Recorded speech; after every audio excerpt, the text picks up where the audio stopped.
Perkenalkan, nama saya Cut Memei dengan NIM 8782311115. Tujuan saya membuat tugas video ini untuk memenuhi tugas 4 pembelajaran mikro.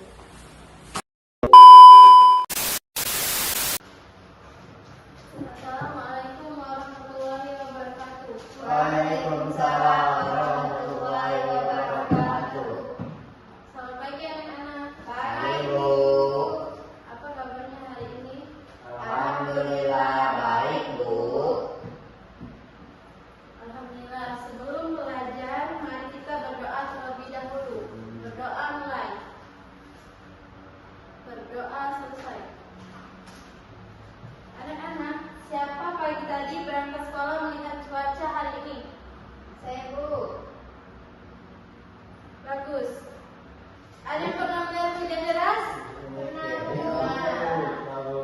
Kalau begitu, menurut kalian dari mana datangnya hujan? Dari Allah. Betul sekali. Nah, hari ini kita akan belajar bagaimana proses air bisa menjadi hujan. Materi yang akan kita pelajari adalah daur air. Perhatikan gambar di depan ini baik-baik.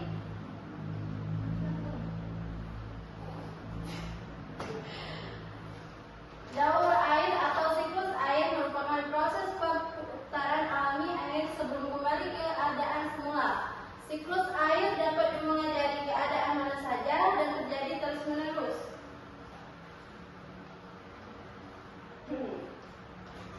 Air di laut dan danau terkena panas matahari. Karena panas matahari, air berubah menjadi uap lalu naik ke udara. Proses ini disebut penguapan. Ayo bersama-sama mengucapkan penguapan. Penguapan. Bagus sekali. Siapa yang dapat menjelaskan kembali apa itu penguapan? Saya, Bu.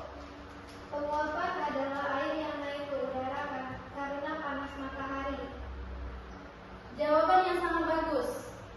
Setelah air menguap, uap air berkumpul di udara dan membentuk awan. Kalau awan sudah terlalu banyak mengandung air, apa yang terjadi? Turun hujan. Betul sekali. Turunnya hujan ke bumi merupakan bagian dari daur air. Jadi, daur air adalah proses perputaran air secara terus-menerus dari bumi ke langit lalu kembali lagi ke bumi. Berikutnya, air hujan yang jatuh ke bumi sebagian besar akan menyerap ke dalam tanah dan keluar sebagai mata air. Air yang berada di permukaan tanah akan mengalir ke tempat yang lebih rendah seperti sungai dan terus mengalir sampai ke laut. Air di sungai dan laut kembali mendapat panas matahari dan mengalami penguapan. Aliran air sungai dapat dimanfaatkan sebagai sumber air untuk irigasi dan pembangkitan listrik. Manusia membutuhkan air untuk minum, mandi, masak, dan mencuci. Hewan membutuhkan air untuk minum dan mandi. Tumbuhan menyimpan air untuk melindunginya dari kekeringan. Apakah kalian paham materi kita hari ini? Paham, Bu. Oke. Sekarang kita akan belajar dalam kelompok agar kalian bisa berdiskusi bersama teman. Baiklah, kelompok ibu bagi menjadi 2 kelompok.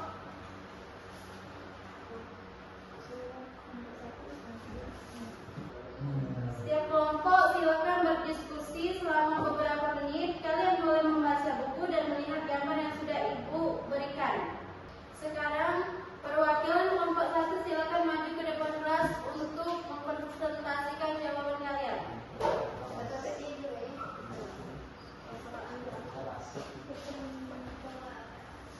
Next ini. Assalamualaikum warahmatullahi wabarakatuh. Waalaikumsalam. warahmatullahi wabarakatuh. Saya perwakilan dari kelompok 1 ingin menjawab hasil diskusi kelompok kami. Nomor 1, mengapa air di bumi tidak habis? Jawabannya karena air dalam siklus daur air yang tidak pernah berhenti. Yang kedua, siapa membantu Mir menguap? Air. Air. Yang kedua, siapa membantu air menguap? Panas matahari yang sangat terik membantu air menguap. Dan yang ketiga, apa akibat hutan gundul? Jawabannya, tanah tidak dapat menyerap air sehingga bisa menyebabkan banjir dan kekeringan.